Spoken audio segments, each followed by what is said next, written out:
In this video, I will show how to take backup of a Godaddy VPS. I am logged into Godaddy.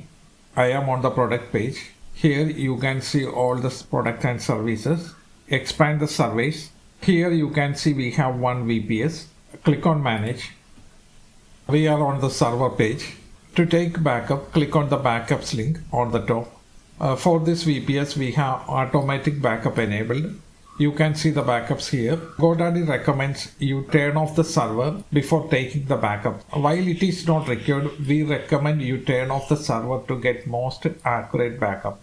From the server actions, click on stop server. It will ask for confirmation. Click on stop server again. Your server is stopping. Now the server status changed to stop. Let's go back to the backup page. Click on the backups link on the top. Click on the backup now button. Enter a name for the backup. Name must be 5 and 16 characters long. Click on the backup now button. The backup is in progress. Once the backup is finished, you need to start the server.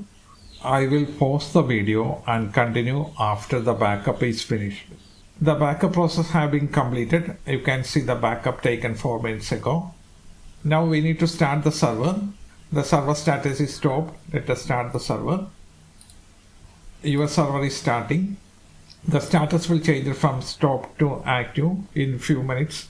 Success. Start server has completed and the status is active. This is how you take backup of a Godaddy VPS. Thank you for watching. Hope you find the video useful. If you like the video, please subscribe for more videos like this.